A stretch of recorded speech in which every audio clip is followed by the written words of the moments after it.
Abra a tua Bíblia no livro do profeta Isaías, capítulo 41, versículo de número 8.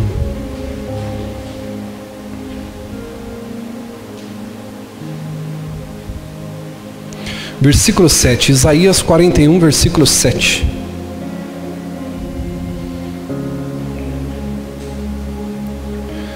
Do versículo 7 ao 13.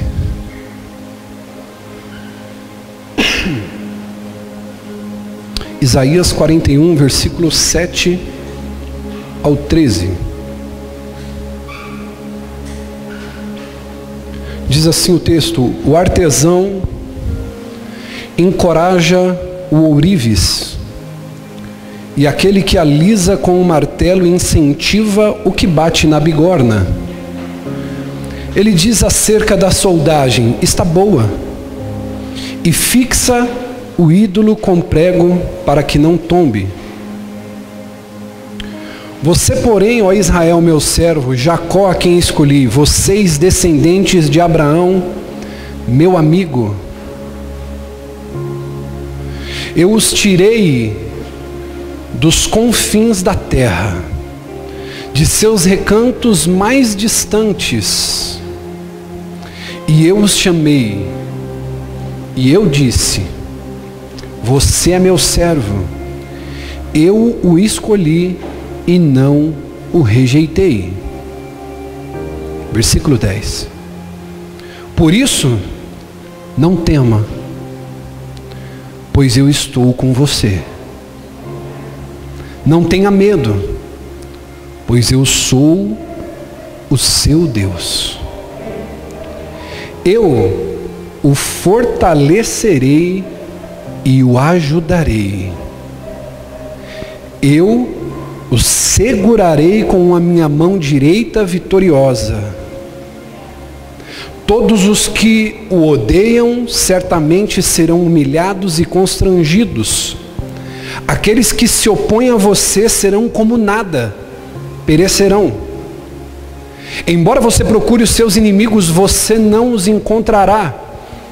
Os que guerreiam contra você serão reduzidos a nada. Pois eu, o Senhor, o seu Deus, o segura pela mão direita e lhe diz: não tema, eu o ajudarei.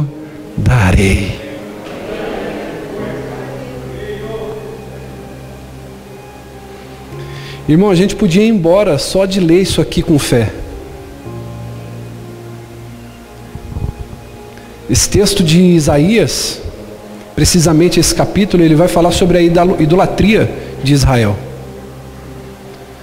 Você percebe que no versículo 7, o Senhor ele vai falando da conversa do ourives, do homem que bate o ferro, e eles vão ajustando os seus ídolos, colocam pregos, madeiras para que eles permaneçam de pé.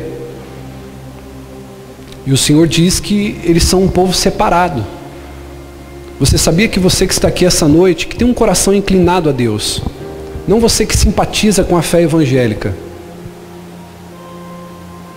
não você que está em busca de Cristo para receber algo, não para você, mas para você que tem um coração inclinado em servir a Deus. Ele diz que você é um povo separado, e ele diz: por você ser separado e por eu ser o seu Deus, eu estarei contigo. Por isso que o tema dessa noite é fortalecidos por Deus. Você vai perceber que geralmente a pessoa que está a ponto de se entregar é que Deus não fortalece. Por quê? Porque ela não tem vínculo com Deus. Então na hora da fraqueza, da angústia, da necessidade, essa pessoa não encontra ajuda em Deus. Esse texto em Isaías 41, o Senhor ele vai fazer uma denúncia através do profeta contra a nação de Israel, o seu povo. Essa denúncia, ela diz a respeito da construção de ídolos. E muitas vezes nós, como um povo separado, escolhido do Senhor, nós construímos alguns ídolos para nós. Talvez você está aqui essa noite, você construiu o ídolo da tua empresa. e você se dedica mais à tua empresa, você gasta mais energias à tua empresa, você vai dormir pensando na tua empresa, acorda pensando na tua empresa, almoça pensando nos números da tua empresa, e ele está dizendo, você construiu um ídolo para você. Eu vou dizer uma coisa para você, anote isso e nunca esqueça mais isso na sua vida. Aquilo que ocupa a tua mente é o que se torna o seu Deus. Me diga o que você pensa e eu te direi quem é o seu Deus. Eles começam a construir para si deuses falsos que não podem salvar, que não podem livrar ninguém. E tudo isso é muito triste, porque embora eles façam isso, eles construam ídolos que não pode salvar, que não pode livrar. Existe um paralelo agora, porque o Senhor estava operando milagres constantes entre o povo de Israel, e mesmo assim eles começam a fazer isso. Eles começam a construir outros deuses. Havia um sentimento, precisamente nesse texto, havia um sentimento de medo entre eles e abandono nos seus corações. Não é à toa que o Senhor ele vai se manifestar dizendo, olha, vocês são meus, eu os escolhi, e eu sou contigo. Tira o medo do seu coração. Agora, quando eu comecei a ler esse texto, eu fiquei me perguntando, mas por que existia um sentimento de medo e de abandono no coração do povo de Deus?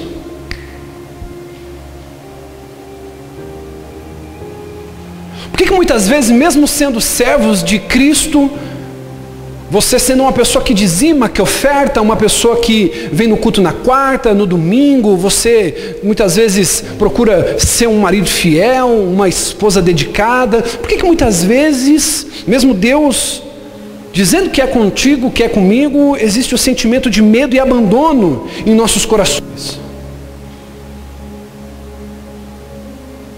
Por que muitas pessoas te procuram e dizem, olha, eu estou com medo? Por que no meio dessa pandemia, dessa crise, é claro que nós nunca orientamos e encorajamos ninguém a ser um Superman no meio dessa crise, dessa pandemia, você sair sem máscara, coisa desse tipo, não. Mas por que pessoas entraram em colapso emocional? Por que muitas pessoas entraram em síndrome do pânico? Por que muitas pessoas entraram em depressão? Servos de Deus, pessoas que servem a Deus, por causa de uma palavra chamada incredulidade. A incredulidade ela vai penetrando no coração do povo de Deus. O povo mais incrédulo, diga comigo, o povo mais incrédulo, pode ser melhor, o povo mais incrédulo foi o povo que mais viu milagre.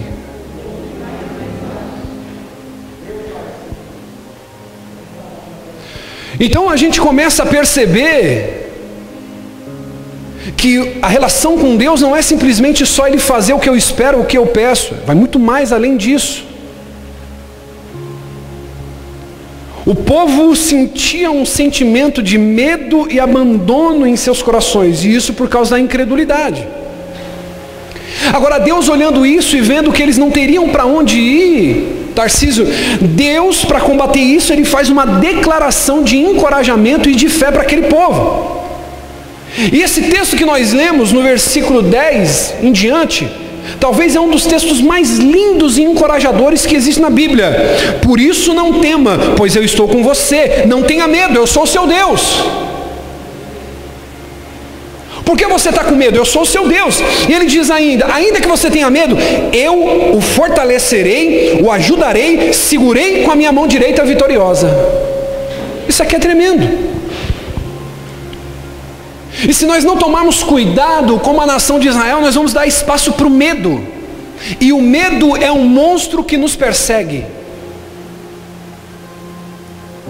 E esse monstro que nos persegue, esse inimigo que ronda a igreja e que ronda todos os seres humanos que vivos estão, ele apareceu imediatamente após a queda de Adão. Se você pegar a Bíblia para ler do capítulo 1, versículo 1 em diante, você vai ver que o medo ele entra imediatamente após a desobediência de Adão.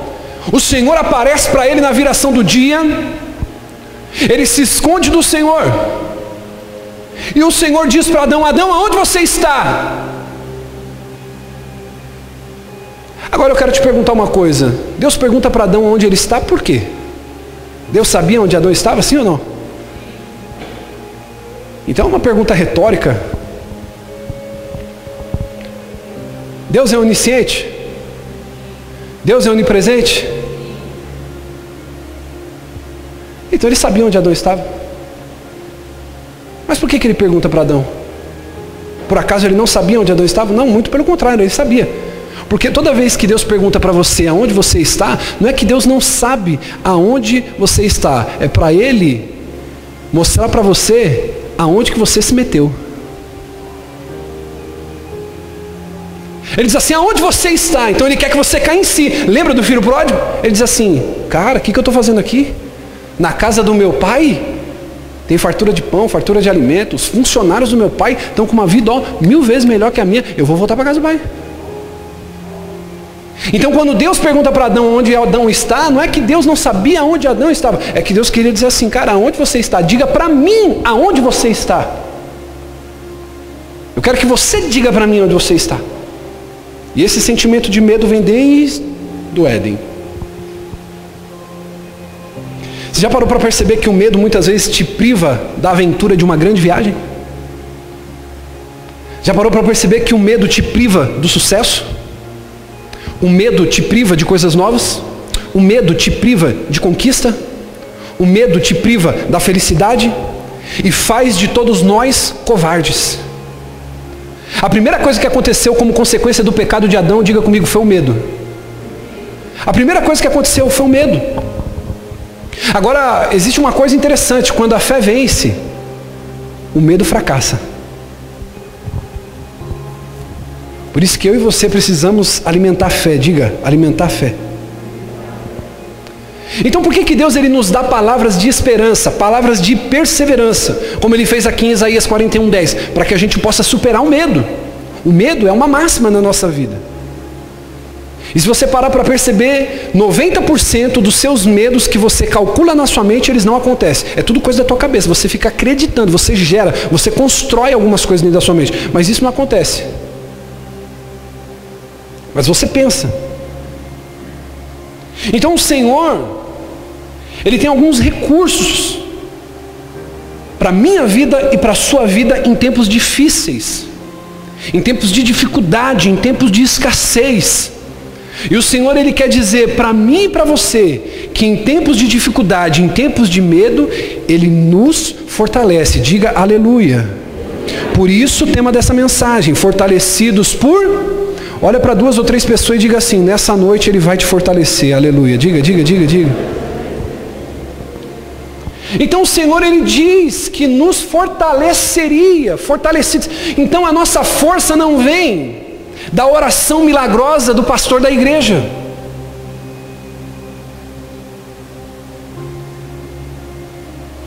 A nossa força não vem do estudo exagerado das Escrituras. A nossa força não vem de horas de oração.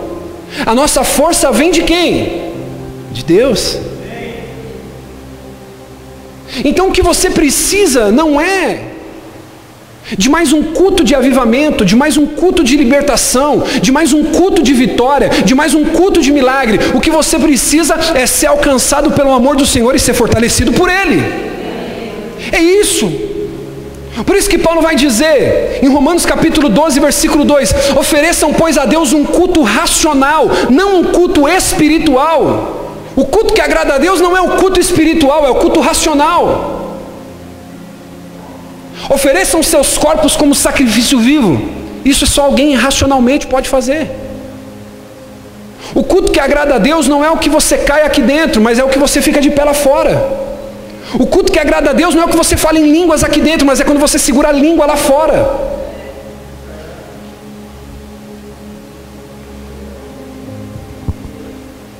Culto racional.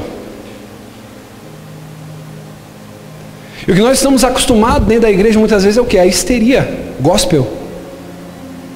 Canta, pula, bate, sapateia, cai, ataque epilético e vai, meu Deus. Só que sai daqui e a vida continua a mesma. Você continua escravo dos mesmos pecados. Você continua na mentira. Você continua no vício. Você continua no seu temperamento. Você continua com seus pecados de estimação, mentindo para você mesmo, para quem você convive. Eu nasci assim, eu sou desse jeito. Deus me fez assim. Põe até Deus no meio do enrosco.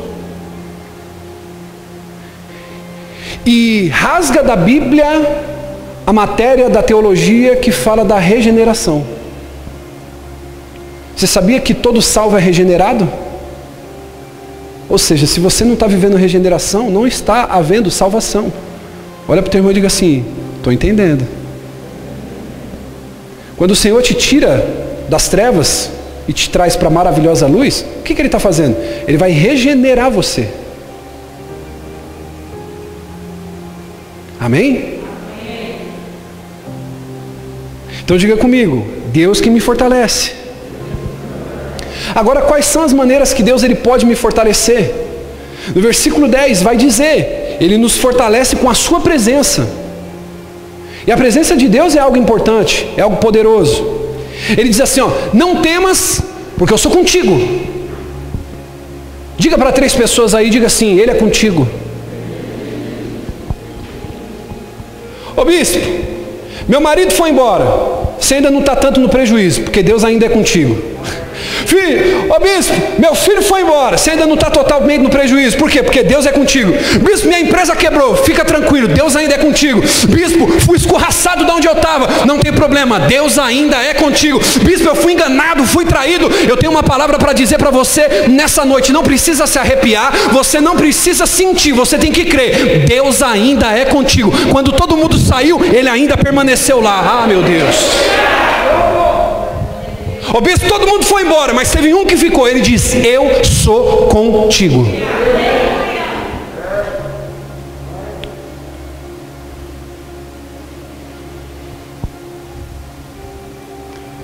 Um cristão nunca está sozinho, irmão. A Bíblia diz que naquele dia que o Senhor ele foi arrebatado aos céus, Ele foi assunto aos céus, Ele diz assim: eu vou para o Pai, mas eu não deixarei vocês órfãos. Eu deixarei com vocês o Espírito Consolador. E nós precisamos e podemos descansar nessa promessa durante os tempos difíceis. Agora, sabe qual que é o problema? Por que Israel estava com um coração com medo? Por que eles estavam com um coração entristecido? Porque eles sabiam a maneira que estavam andando. Sabe por que a maioria de vocês tem dificuldade de se ajoelhar e pedir um milagre a Deus? Porque você sabe como você vive sua vida a semana inteira.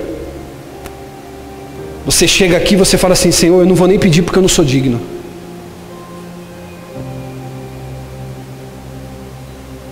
Sabe por que muitas vezes você não tem coragem de plantar com fé? Sabe por que muitas vezes você não tem coragem de se desafiar, de esperar um milagre de Deus? Porque você sabe que a sua vida não está de acordo com aquilo que Ele espera. Mas Ele está dizendo: eu ainda sou contigo. Diga comigo: é uma promessa. Ele diz: não se assombre, porque eu sou o teu Deus. Os males da vida, as tempestades pode nos ameaçar, mas eu quero dizer uma coisa para você: Deus ainda continua no controle. Talvez você entrou hoje aqui e você pegou o exame na mão e ficou sabendo de uma notícia triste, de que você está com algum resultado negativo. Mas eu quero dizer uma coisa para você: Deus ainda continua no controle.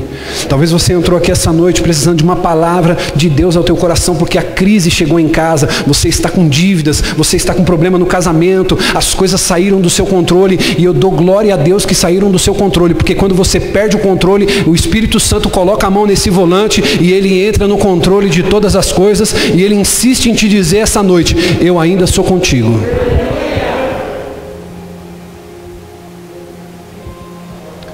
Os recursos de Deus são maiores que os seus problemas. Se você está com caneta, não esquece nunca mais isso. Os recursos de Deus são maiores que os meus problemas. Toda vez que você estiver vivendo uma dificuldade, você tem que se lembrar do tamanho da grandeza de Deus. Por isso, querido, que você precisa ter a Bíblia como parâmetro.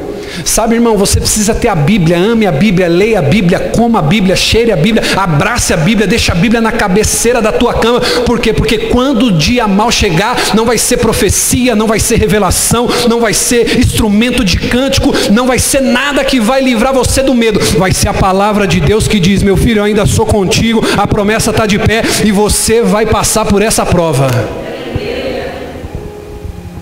Esse é o problema de crente que não tem intimidade com a palavra de Deus. Ele não consegue permanecer fiel nas promessas. Diga comigo, quando a fé ganha, o medo perde. E a Bíblia diz que a fé vem pelo ouvir.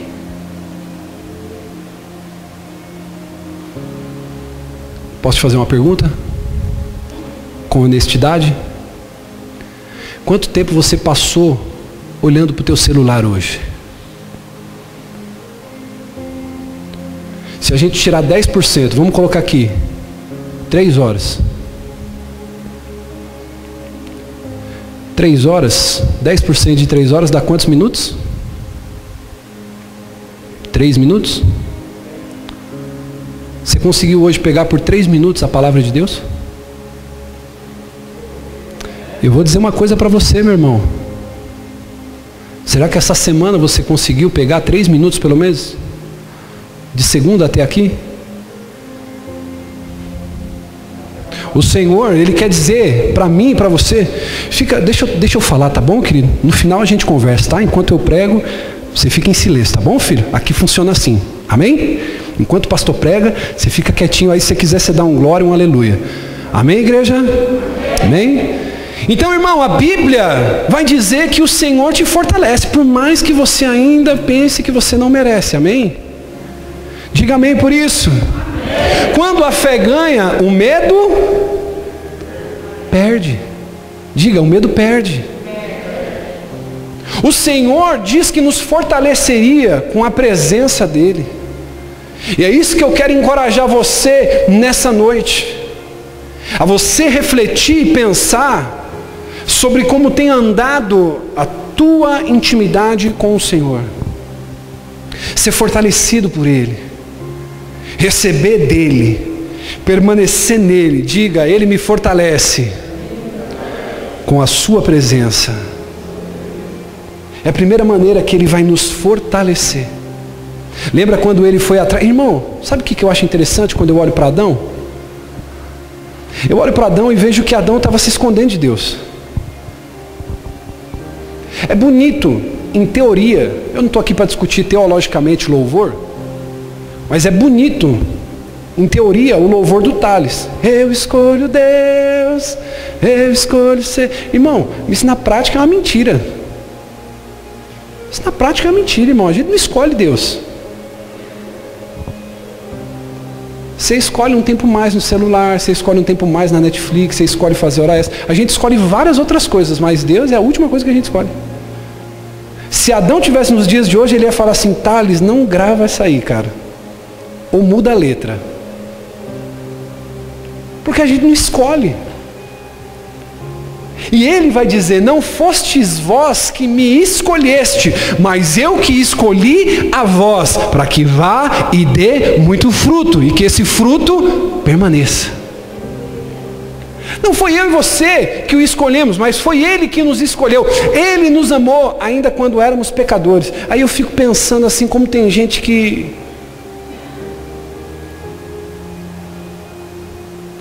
se acha melhor do que alguém que estrupou aquela criança de 10 anos. Tem que matar esse cara. É porque você é muito melhor que ele, né? A sua justiça excede a desse estuprador. Eu quero tocar mesmo num ponto delicado aqui, que isso foi polêmico demais.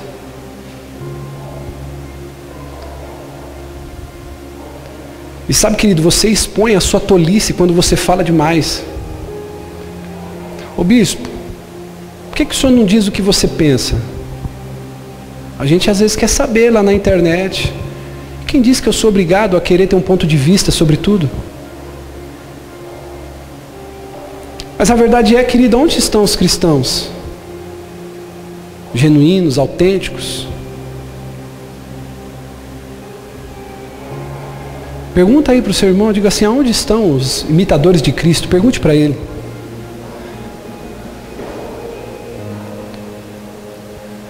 Pessoas com um falso moralismo.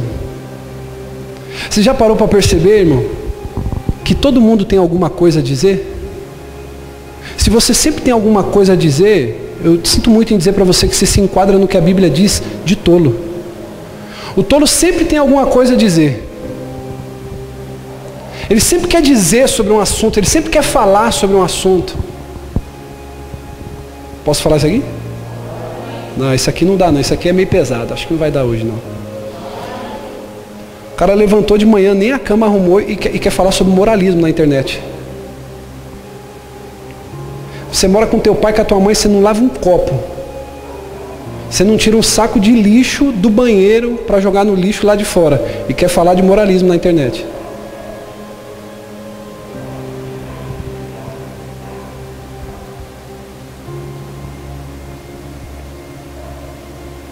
Aí o cara trai a esposa, bate na esposa, o cara quer falar de paternidade. Aí a mulher passa mais tempo vendo Maria do Bairro, vendo celular, vendo novela, vendo isso e aquilo. Os filhos ficam uma ranhura, a comida toda queimada. Não, mas quer falar de... As pessoas hoje sempre querem falar alguma coisa. E a incredulidade ela vai entrando, diga, a incredulidade ela vai entrando. Porque a gente vai levantando para nós ídolos. Hoje é mais importante o que as pessoas pensam de você do que aquilo que Deus pensa de você. Mas Ele diz, eu te fortaleço, diga amém por isso. Ele te fortalece com a presença dEle. Ele te fortalece com a força dEle, diga aleluia por isso. Versículo 10, ele diz assim, eu te fortaleço. Sabe o que ele está querendo dizer aqui? Ele está querendo fazer uma negociação com você. Bispo, negociação? Sim. Ele está chamando você a negociar a sua fraqueza pela força dele. Lembra de alguém que fez isso? Paulo tinha um espinho na carne, ele começou a orar, dizer, Senhor, eu não vou aguentar, Senhor, eu não vou aguentar, Senhor, está doendo, Senhor, eu estou fraco, Senhor, eu estou a ponto de desistir. E a Bíblia diz, quando ele ora pela terceira vez, o Senhor então diz para ele assim, Paulo, não adianta você orar pedindo para eu tirar o espinho, porque eu não vou tirar, a minha graça te basta. E aí ele vai dizer com as suas palavras no versículo 10, capítulo 12, versículo 10, 2 Coríntios, por isso, por amor de Cristo, me alegro nas fraquezas, nos insultos, necessidades e perseguições e angústias, porque quando sou fraco, é aí que eu sou forte. Irmão, como pastor, uma das coisas que eu mais ouço, pergunta para alguém assim, está tudo bem? Fala, não, está tudo bem. Parece que hoje você não está bem, é um pecado mortal. Já parou para perceber? Deixa eu te fazer uma pergunta, irmão. Faz assim, ó, comigo. Faz assim agora, para mostrar que está vivo aí os dedos. Isso. Faz assim. Isso. Agora, com essa mãozinha que está mexendo, faz assim, mexendo, isso, mexendo. Conta nessas mãos aqui, ó. Nessa mão, aliás, com esses dedos, quantas pessoas que tem aqui, ó, contando aqui que você pode chorar hoje, para dizer, pequei. Você que é homem, posso falar aqui? Quantos amigos que você tem hoje para dizer assim, cara, acessei pornografia, estou em pecado, preciso desabafar, preciso chorar? Quantos amigos você que é mulher tem para poder dizer assim, amiga, olha, preciso chorar? Cadê a mão? Precisa de mais uma aí? Quem precisa de mais uma mão para ajudar aí? Quantos amigos você tem? Tem mais aqui do que essa mão? E muitas vezes esse é o problema.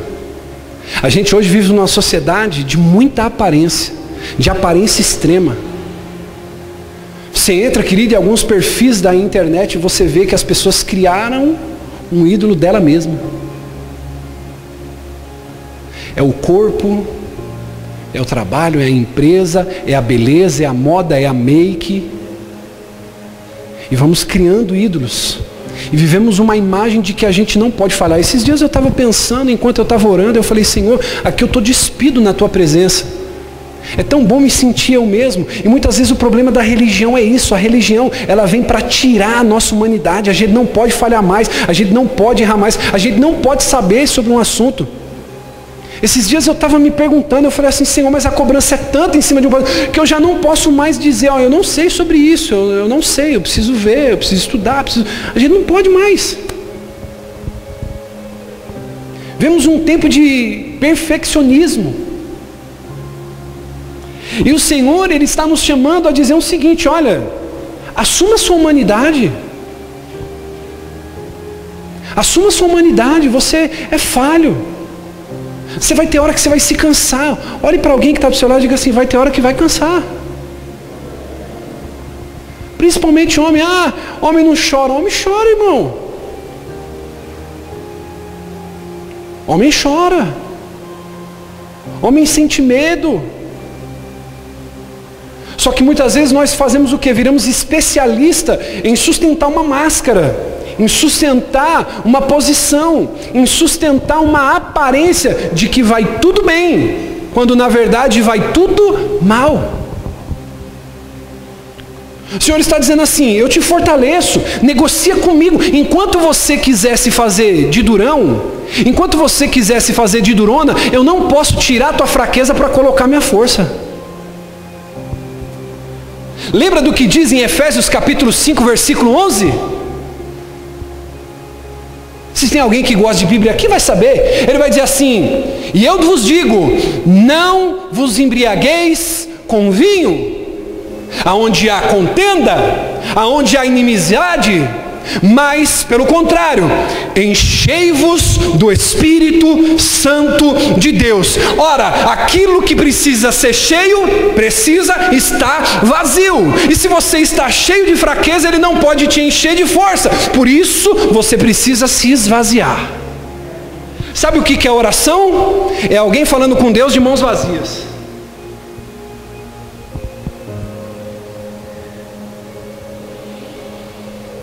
E quantas vezes nós vamos falar com Deus cheios?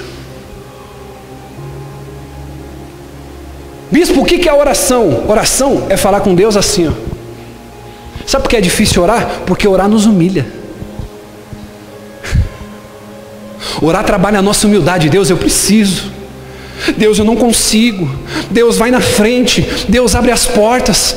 Trabalha a nossa humildade. Sabe, irmão, tem pessoas que enchem a boca para dizer, não, tudo que eu tenho, Deus me abençoou, mas se não fosse a minha força de vontade, se não fosse a minha saúde, se não fosse as minhas horas extras, a pessoa é difícil ela assumir e falar, se não fosse a graça de Deus. Esses dias um pastor falou para mim, falou, pô bispo, tão pouco tempo, a igreja de vocês uma bênção, olha, pô, vocês são tão bons. Eu falei assim, cara, deixa eu dizer uma coisa para você, se não fosse a graça de Deus sobre a nossa vida ali, nós não estávamos ali mais nunca. Se não fosse, Vitor, a graça de Deus sobre a sua vida, filho, você não estava aqui. Seu casamento não estava aqui. Se não fosse a graça de Deus, Lucas, sobre a sua vida, você não estava aqui. Se não fosse a graça, se não fosse a graça, se não fosse a graça sobre nossas vidas, irmão.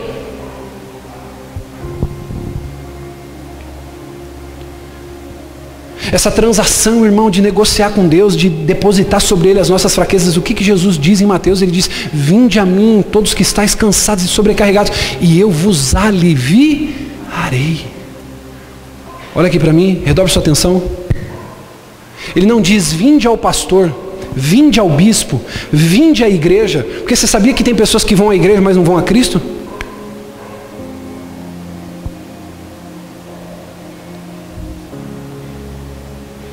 O bispo, eu estou cansado, está penoso o trabalho. É porque você veio para a igreja, mas você não veio para Cristo. Ele diz assim, vinde a mim. E quando você entende essa negociação com o Senhor, de colocar sobre Ele a fraqueza para receber força, você começa a passar pela crise, diga aleluia. Porque nenhum problema, diga, nenhum problema é grande demais para o meu Deus. Ele fez algumas promessas para Isaías, como Ele está fazendo hoje para mim e para você, amém? Ele diz assim, eu te ajudo. Irmão, olha para mim. Eu tenho um costume, eu já contei esse testemunho aqui, quando quebrou o secador de cabelo da minha esposa. E eu fui dar uma de MacGyver lá, fui abrir o negócio para poder fazer meu nome, Vitor. Eu falei, eu não entendo nada, mas eu pelo menos tenho aqui uma chave de fenda. Comecei a abrir o negócio, peguei um pincel, tirei o pó e liguei. E orei. Falei, Senhor, me honra. Para eu fazer uma média com essa mulher aqui que eu vou arrebentar. Irmão, eu sei que eu te bati o pó lá, Tarcísio Alexandre. Tirei o pó, fui lá, apertei os parafusos de novo. Não é que o negócio pegou? O negócio pegou. Eu quero te fazer uma pergunta. Deus está dizendo que te ajuda, amém? Ele está falando, eu te... Mas a pergunta é, quantas vezes você no dia pede para Ele ajuda? Sabe por que a gente tem dificuldade em orar? Porque a oração nos humilha. A oração esmaga a nossa capacidade.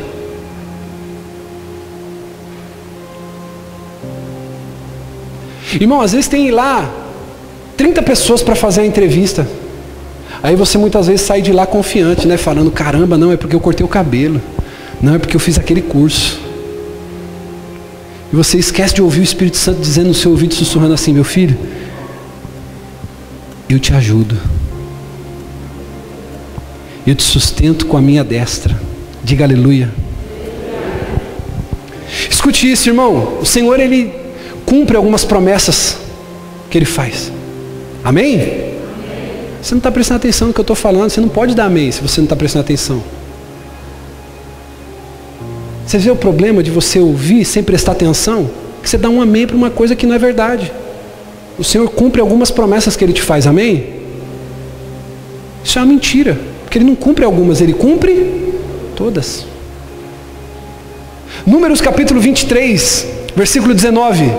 Deus não é homem para que minta, e nem filho de homem para se arrepender. Se Ele disser, deixará de fazer? É uma pergunta. Se acaso prometer, deixaria de cumprir? Ele disse, eu te ajudo. E se Ele disse que te ajuda, você acha que Ele vai deixar você na mão? Sim ou não? Então olha para o teu irmão e diga assim, se prepare. Porque a partir de agora, o pau vai fechar. O que estava amarrado vai desamarrar. O que estava preso vai soltar. O que estava fechado vai abrir. O que estava preso vai ser liberto. O que estava amarrado vai desamarrar. Deus vai começar a te ajudar. Só que tem um porém. Você vai parar de ficar pedindo para os outros orar. Você vai parar de ficar querendo procurar subterfúgio. E você vai dizer, o Senhor prometeu na tua palavra que ia me ajudar. E eu te peço, me ajuda, me ajuda, me ajuda. Ele diz, eu te ajudo. E se você crê nisso, aplaude o nome dEle.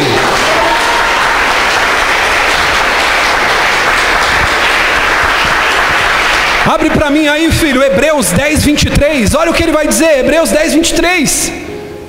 Ele prometeu. Por isso que tem um monte de gente frustrada saindo de uma igreja para outra. Por quê? Porque estão acreditando em promessas de homens e não em promessas de Deus. Olha aqui para mim. Quem me ouve, diga amém. Eu vou falar isso aí. Se toda promessa que você acreditar, você não leu na Bíblia, toma cuidado.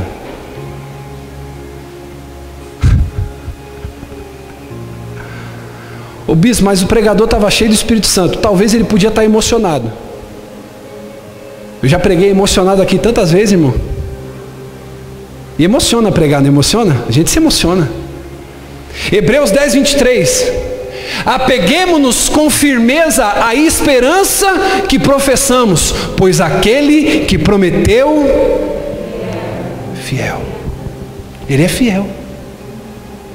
Salmo 119, versículo 50.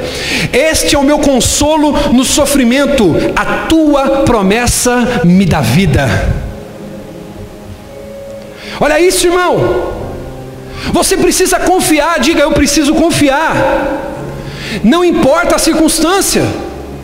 Sabe por que eu tenho dificuldade muitas vezes em confiar? Ah, bispo, o senhor não sabe o que é confiar, porque o senhor não tem alguém que está com câncer, o senhor não tem alguém que está no leito da morte. O problema de confiar, mesmo quando aparece uma notícia dessa, sabe o que é? É que a gente tem a mente nas coisas da terra, não nas coisas do céu. Não importa, irmão. Minha esposa sabe que desde o primeiro dia que essa pandemia começou, eu fiquei algum dia em casa. Eu fiquei algum dia trancado, eu deixei algum dia de fazer alguma responsabilidade. Eu falei para ela desde o primeiro dia, se Deus tem chamado na minha vida, vai pegar 10 mil à minha direita, vai pegar 1000 à minha esquerda, mas eu vou permanecer fazendo a obra do Senhor. E se eu pegar esse negócio, não tem problema, eu vou passar pela prova, como diria Lázaro, dando glória a Deus. Está aqui minha esposa do meu lado, sabe que eu não minto. Chegamos a ter que socorrer pessoas, entrar em contato com pessoas que depois a gente ficou sabendo que tiveram o vírus. Bispo, e o senhor? Nem espirro. Eu preciso confiar em tempo de crise. Você precisa entender que no dia mais escuro da sua vida, Deus te abrirá um caminho. Você precisa crer. Você tem que crer nisso. Você precisa crer. Você precisa acreditar. Você não tem que sair daqui motivado. Você tem que sair daqui convencido. Às vezes eu fico com a minha esposa, a gente tem os nossos desafios, e ela fala assim: ah, meu amor, mas eu não sei. Eu digo para ela assim, eu não sei, de um jeito ou de outro vai acontecer, Deus vai fazer. Amém? Ele te fortalece com a presença. Diga: presença, força. E eu encerro aqui. Ele te fortalece com as promessas que Ele te faz. Sabe o que Ele diz para você e para mim? Ele diz assim: eu te seguro pela mão. Lembra de Pedro quando estava se afogando? Quando ele foi ter com Jesus? Quando ele saiu do barco? Ele começou a olhar para a tempestade? Ele começou a fundo? Aí Jesus falou para ele assim: ei, homem de pequena fé, o que você está fazendo? E a Bíblia diz que Jesus estendeu a mão imediatamente. Eu aprendo algumas coisas aqui. Posso falar a primeira? A primeira, sabe qual que é? É que quando alguém está se afogando, não é hora de ensinar a nadar, viu? Estende a mão, tá?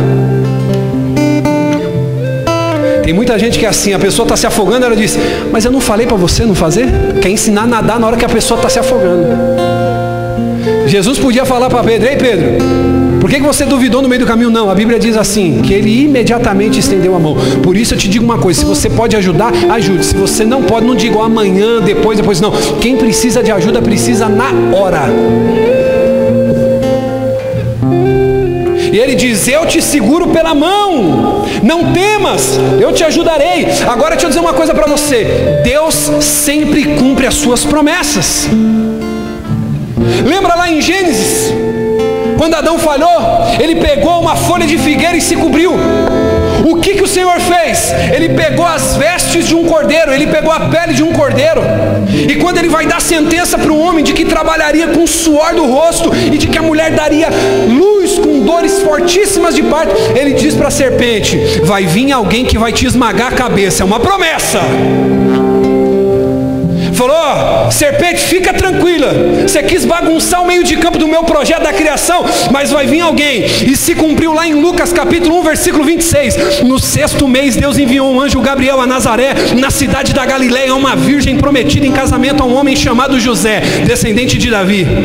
O nome da virgem era Maria. O anjo se aproximou e disse: alegre-se, mulher, o Senhor está com você. Maria ficou perturbada com as palavras, pensando que poderia significar aquilo, mas um anjo disse: não tenha medo, Maria, você foi agraciada por Deus, você ficará grávida, dará luz a um menino e colocará o nome dele de Jesus. Ele será grande, chamado Filho do Altíssimo. O Senhor lhe dará o trono do seu pai, e ele reinará para sempre sobre o povo de Jacó, e o seu reino jamais terá fim. Diga comigo: Deus cumpre suas promessas. Ele prometeu lá no começo da criação que o homem pisaria a cabeça da serpente, e ele cumpriu. Você se lembra da promessa que Jesus fez? Ele disse que prepararia um lugar para mim e para você. João capítulo 14, versículo 1: não se turbe o vosso coração, creia em Deus, creia também em mim. Na casa do meu pai tem muitas moradas, se não tivesse, eu não teria dito, eu fui, mas eu preparo um lugar para vocês. Diga assim: ele fez uma promessa. Você vai sair daqui hoje fortalecido por Deus. Sabe por quê? Porque Ele não é homem para se arrepender, nem filho do homem para mentir. Ele fez uma promessa ao seu respeito, e Ele é fiel para cumprir. Você crê nisso? Eu preciso acreditar nas promessas. Ele disse que ressuscitaria, e Ele disse que voltaria. João 14, versículo 3: e se eu for preparar um lugar, eu voltarei e os levarei para mim mesmo, para que vocês estejam aonde eu estiver. Meu Deus! Ele diz assim: não se preocupe, como eu ressuscitei, vocês também ressuscitarão. Como eu fui glorificado, vocês também serão glorificados. E aonde eu moro eternamente, eu voltarei para buscar vocês, para morar na eternidade. Pare de olhar para a terra, comece a olhar para o céu, meu irmão. Pare de olhar para a terra. Ele diz: eu vou voltar para te buscar. Vai passar a casa, vai passar o carro, vai passar roupa de marca, vai passar o tempo, vai passar tudo que você lutou, e você vai morar na morada que Ele preparou para você, que Ele preparou. Versículo 4 ele diz: vocês conhecem o caminho para onde eu vou. Tomé perguntou: Senhor, não sabemos para onde vai, como podemos saber o caminho? Ele respondeu: como você não sabe? Eu sou o caminho, eu sou a verdade, eu sou a vida. Ninguém vem ao Pai se não for através de mim. Ah, meu Deus! Ele te fortalece nessa noite. Eu quero te convidar a ficar de pé, irmão. Não espere a oração do pastor, não espere a imposição de mão. Vai ter pessoas aqui, meu irmão. Eu vou dizer uma coisa para você: é você o Espírito Santo, porque ele vai descer uma descarga de fé sobre a sua vida nessa noite. Ah, meu irmão, eu quero dizer para você: a força de Deus está chegando sobre alguns corações.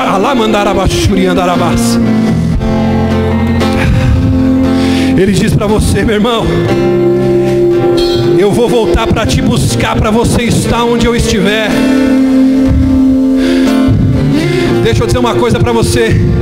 Será que você está frustrado aqui hoje porque você ainda não tem a tua casa? Você ainda não tem o teu carro? Deixa eu dar uma palavra para você. Essa casa que você vai querer trabalhar uma vida inteira vai ficar aqui para alguém desfrutar, mas a casa que Ele está preparando é eterna, é eterna. Ele diz: eu vou voltar para te buscar, e você vai viver aonde eu vivo. Irmão, deixa eu dizer uma coisa para você: nenhum lugar vai me satisfazer se eu não tiver com o meu Jesus. Ele vai fortalecer tua fé hoje. As pessoas vão olhar para você, Sandra, e vão dizer: da onde que ela está tirando força para superar a crise? Da onde ela está tirando força para superar a traição? Da onde ela está tirando força para superar a quebra que ela teve? Você vai lembrar dessa palavra aqui: eu estou contigo, eu te fortaleço, eu te ajudo, eu te seguro pela mão. Levante a sua mão aí, levante a sua mão, feche os seus olhos em nome de Jesus.